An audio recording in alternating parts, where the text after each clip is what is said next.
Allez, c'est reparti pour un nouveau podcast avec Skill. Bonjour messieurs. Salut Henri. Bonjour Henri. Ça va bien? Bah ouais, nickel. Super. Bon. De quoi on va parler aujourd'hui? On va parler de l'étape après la visibilité du candidat ou de la candidate. Ça y est, vous avez réussi à être visible. Vous avez attiré l'œil du recruteur. Donc maintenant, c'est le premier entretien, le premier échange, le premier grand moment de la phase de recrutement. Ok, là ça y est, c'est parti. Alors du coup, comment ça se passe ce premier échange du coup dans l'étape 1? Ouais, bah écoute, voilà, l'idée c'est que la prise de contact peut être faite par SMS, par mail, voilà, via Indeed, via d'autres job boards dont on a pu discuter tout à l'heure. Donc ça y est, le rendez-vous est pris. Et donc ce rendez-vous pris, il va y avoir un premier échange. Alors la plupart du temps, c'est un échange qui se fait au téléphone. Il peut déjà y avoir une première visio, mais c'est assez rare. En tout cas, nous, chez Skill, on fait toujours un pré-entretien, ce qu'on appelle une pré-qualification. D'accord. C'est un entretien qui est assez court, qui va durer 10-15 minutes. Son rôle, il est hyper simple. Généralement, à cette étape-là, nous, on se dit que 80%, on est 80% sûr que le candidat ou la candidate correspond à ce que notre client attend. Okay. Et l'idée de ce premier échange, c'est de verrouiller les 20% restants avant de passer à la seconde étape, qui est un entretien un peu plus long, un peu plus complet, qui se fait généralement en visioconférence avec nous. Mais c'est pas le sujet d'aujourd'hui. Donc cette première préqualification, cet entretien, il est important pour nous, pour verrouiller des grands basiques, pour être sûr de faire en sorte que le poste, le projet correspond vraiment au candidat, que c'est vraiment quelque chose qu'il a envie de faire, et que nous aussi on puisse verrouiller certains points. Ça peut être le secteur géographique, ça peut paraître tout bête, hein, mais la rémunération, le type d'enseigne, est-ce que l'enseigne va vraiment plaire à cette personne ou pas, parce que parfois dans l'annonce on le met pas, ou même lors du premier échange on va pas en parler. Donc le but de ce premier échange c'est de parler de l'enseigne, de parler des valeurs, de parler des missions, des responsabilités, des perspectives d'évolution, vraiment tous ces éléments qui vont pouvoir en effet nous dire au candidat ok, clairement ça verrouille les points que je me donne. C'est le bon secteur géographique, c'est la bonne rémunération, ça correspond à mes prétentions, c'est l'enseigne qui me plaît, voilà. Donc c'est vraiment le but de ce premier échange. Ok, donc ici tu viens un peu compléter ce que tu n'aurais pas pu trouver dans ton CV, dans le CV de la personne ou dans le profil, et tu viens bien verrouiller que tout ça est bien clair et qu'on soit libre derrière. Exactement, voilà, c'est des choses qui n'apparaissent pas dans le CV, on va pas mettre en effet ses prétentions de rémunération. Alors la partie secteur géographique, souvent elle apparaît, on a la ville d'habitation. Mais si moi j'ai un poste qui va demander une mobilité, qu'elle soit départementale, régionale ou même plus importante, j'ai besoin en effet de l'aborder auprès du candidat pour savoir si, ok, est-ce qu'on se lance dans ce process, sachant que c'est un poste qui va demander une importante mobilité. Bien sûr. Est-ce que vous l'avez? S'il ne l'a pas, il n'y a aucun intérêt à avancer dans le process. Et ouais, vaut mieux tout de suite couper, etc. Exactement, c'est vraiment le but de ce premier échange. Ok. Et du coup, quand on est candidat, dans cette étape-là, comment on se prépare à cet échange, échange-là? Est-ce qu'il y a quelque chose de particulier à préparer déjà à cette étape-là? Déjà, faut avoir en tête qu'il peut y avoir deux situations distinctes. C'est-à-dire que soit le candidat connaît l'enseigne, déjà, pour lequel on le contacte. D'accord. Donc dans ces cas-là, évidemment, en amont, on lui conseille de se préparer un minimum, donc d'aller faire ses devoirs, c'est-à-dire d'aller rechercher quelques informations sur l'enseigne. C'est quand même mieux d'arriver préparé, en tout cas, pour nous, c'est rassurant. Le deuxième cas, c'est malheureusement, on n'avait pas mis dans l'annonce, quand on a créé le premier contact, ou le candidat n'avait pas vu quand il a candidaté le nom de l'enseigne. Dans ces cas-là, on ne lui en voudra pas s'il n'a pas pu en tout cas se préparer et on n'ira pas creuser sur l'enseigne. En tout cas, à minima, on attend que le candidat soit prêt pour cet entretien, qu'il arrive déstressé, le plus naturel possible, qu'il soit dans les bonnes conditions. Et j'insiste aussi là-dessus parce que ça peut arriver que parfois, parce que le premier contact, parfois, il est directement par téléphone. Il n'y a pas eu de phase de mailing, d'échange de mail ou d'SMS. Dans ces cas-là, le candidat, ça peut arriver qu'on l'appelle, il nous répond, il est dans la voiture. Il n'est pas dans les meilleures conditions, mais comme il n'ose pas dire non, nous on va lui dire, dans ce cas-là, pas de souci, on prend rendez-vous, on se rappelle, et là il aura l'occasion de se préparer dans les bonnes conditions. Est-ce que toi tu poses cette question? Est-ce que vous posez cette question? Ouais, moi est-ce qu'on peut se parler maintenant? Est-ce que c'est dispo? Et tu remarques que c'est quelque chose qui peut faire la différence, c'est ça? Alors, on commence par ça, c'est la première question, c'est est-ce que vous êtes disponible? Est-ce que vous avez 10-15 minutes devant vous pour qu'on puisse échanger? C'est la durée à peu près d'un entretien pré-qualif. Et aussi, surtout, et ça c'est important, on l'a pas dit, parce que parfois, quand c'est un premier échange, c'est-à-dire qu'il n'y a même pas eu d'échange avant par mail ni par SMS, le candidat est surpris, on l'a au téléphone, donc on va même commencer par lui expliquer le projet. C'est-à-dire qu'avant même de lui demander et de verrouiller tout ce que disait Pierre tout à l'heure, c'est-à-dire sa mobilité, etc., on va même lui parler du projet et c'est plutôt nous qu'allons lui vendre le projet. Et là, s'il nous dit oui, ça m'intéresse, on arrive dans la phase de très bien, alors quel est votre secteur de mobilité, quelles sont vos prétentions salariales, etc., etc. Et donc en 10-15 minutes comme ça, vous faites une synthèse et après comment ça se termine? Est-ce que déjà à l'issue de 10-15 minutes d'un appel comme ça, vous prenez déjà une décision ensemble? Enfin, comment ça se passe? Là, pour le coup, il y a différents types de recruteurs. Là, si on parle de façon un peu plus globale, ce premier entretien est déjà sélectif. Il peut être décisif, en effet, parce que... Alors, soit pour quelque chose de très factuel, la personne, les prétentions, ça colle pas, la mobilité géographique, ça colle pas, ou alors le poste, il est à pourvoir très vite, et notre client n'est pas en capacité d'attendre un préavis. Ça arrive rarement, mais ça peut arriver. Et la personne, elle est en poste, et elle a un préavis, si elle est cadre, elle a 3 mois, et c'est pas du tout négociable.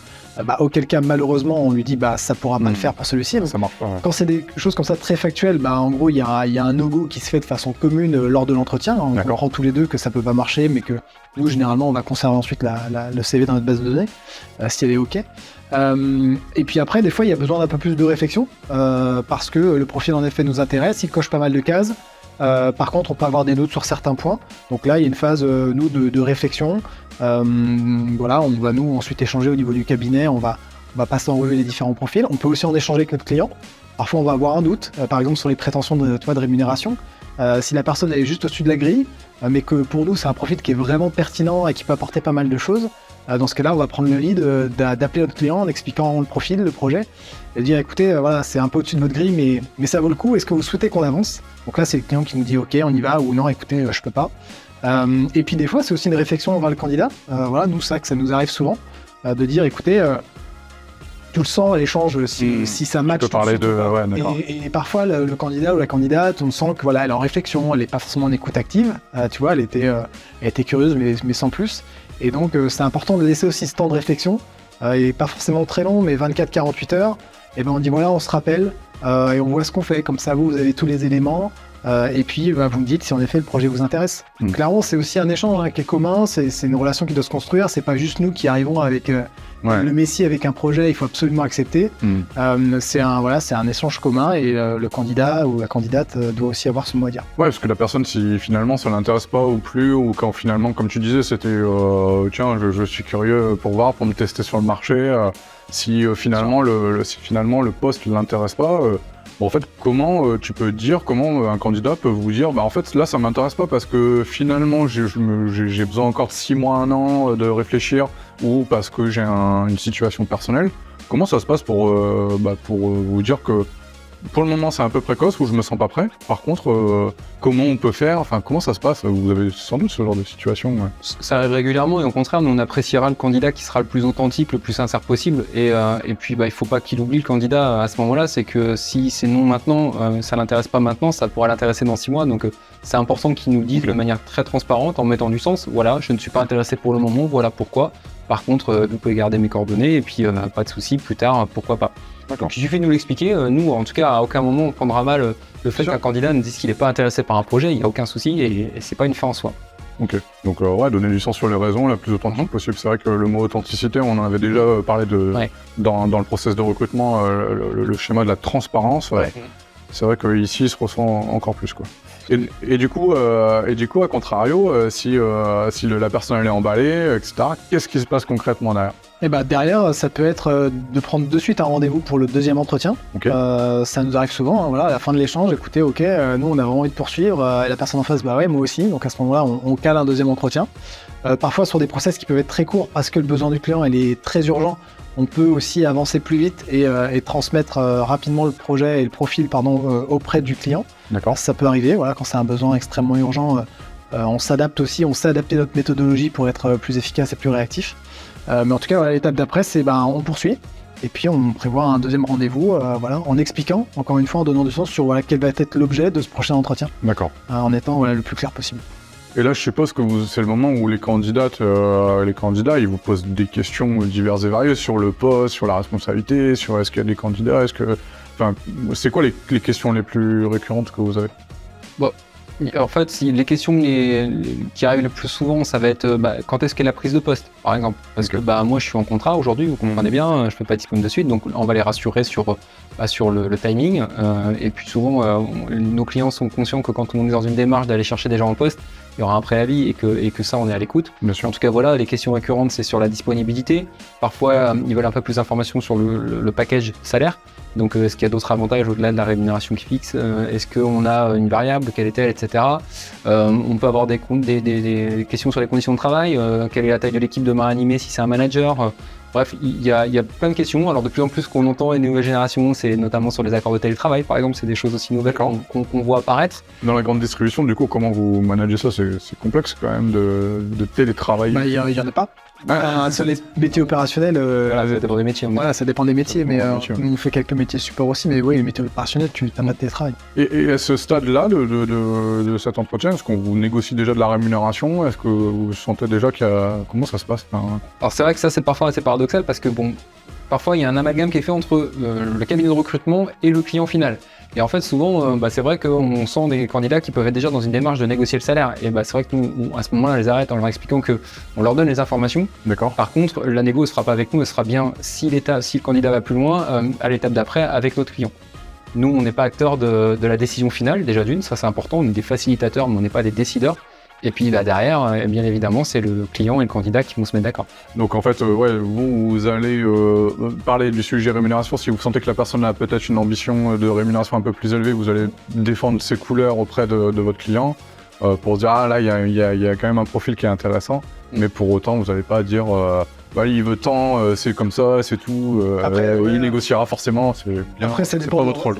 Ça dépend de la relation aussi que nous on développe avec nos clients. On a pas mal de clients hyper fidèles maintenant depuis 3 ans. Donc c'est vrai qu'il y a des gens, des clients qu'on connaît très bien. On sait s'il y a moyen de négocier ou pas. Quand on le sait pas, de toute façon, on va se renseigner et on reviendra vers le candidat. Mais si on sent qu'à un moment donné, la demande de prétention elle est vraiment trop élevée par rapport à ce que demande ce que peut proposer notre client.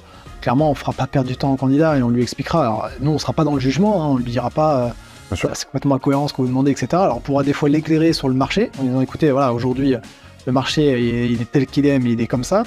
Mais on ne viendra pas lui dire mais c'est n'importe quoi ce que vous dites. On sera vraiment dans l'accompagnement.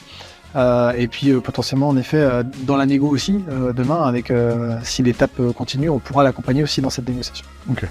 Et forcément, là, vous avez en face de vous des personnes qui ont déjà peut-être des process de recrutement avancés, etc. Comment ça se passe quand c'est ça, quand il y a des personnes qui ont déjà eu des entretiens ou déjà eu des appels? Comment vous managez ça? Comment ça se passe? Là, c'est pareil, on va demander un maximum de transparence parce que c'est important également. Alors déjà de savoir si ce candidat a déjà été en contact avec l'enseigne, parce que c'est important de le savoir, parce que s'il a déjà eu des entretiens, qu'il a été refusé, nous, ça va être important qu'on comprenne pourquoi, avant d'avancer avec lui. Et après, souvent, oui, on va entendre des candidats qui vont aussi s'interroger sur le nombre de personnes qui sont, entre guillemets, en concurrence avec lui. Ça les rassure de se dire est-ce que je suis seul sur le poste, est-ce qu'il y a d'autres personnes qui vont être en concurrence avec moi, ou si oui, combien sont-ils?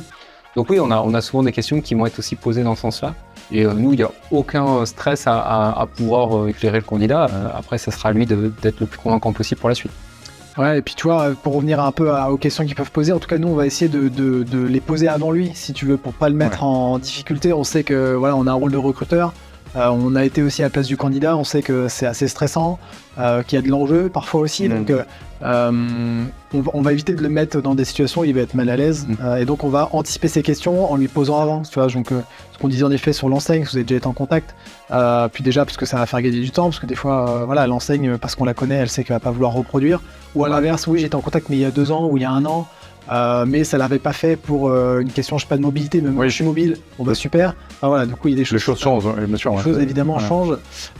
Et puis après, ça peut être, là on est en plein dans la période, quand on contacte des gens, la plupart ils ont leurs congés d'été qui sont programmés, et c'est top, parce que ça fait envie, ça arrive bientôt. Mais nous on leur demande évidemment, est-ce que vous avez des congés qui sont prévus, à quel moment, et comme ça nous ça va permettre aussi d'éclairer le client, et puis encore une fois il n'y a pas de sujet, ils sont partis 2, 3, 4 semaines. Il n'y a pas de problématique par rapport à ça, c'est normal. Parfois les candidats disent non mais je peux les changer, c'est l'idée vraiment de communiquer et d'échanger. Et puis sur les process, t'as raison, aujourd'hui les candidats et les candidates sont souvent sur des multi-process, en tout cas quand ils sont en recherche active. Pas de problématique vis-à-vis de ça, et au contraire, il vaut mieux être hyper transparent, parce qu'une personne qui est sur un autre process, mais qui reste quand même ouverte et qui nous dit j'ai un intérêt quand même pour ce que vous me proposez, parce que bien sûr. Nous on a tout intérêt à le savoir pour aussi le préciser au client et pour faire en sorte des fois d'accélérer le process de recrutement, qui peut pour certaines enseignes être un peu plus long que d'autres, en disant ce profil est hyper intéressant, par contre elle est en contact aussi déjà avec une autre enseigne. Si vous souhaitez avancer et poursuivre, on vous invite à accélérer le rythme. Et puis je suppose qu'à ce stade-là du recrutement, pareil, ça te permet aussi de déceler des caractères, des manières de faire, du respect, de l'authenticité, comme on dit, c'est peut-être le mot-clé qu'il faut retenir de cet échange.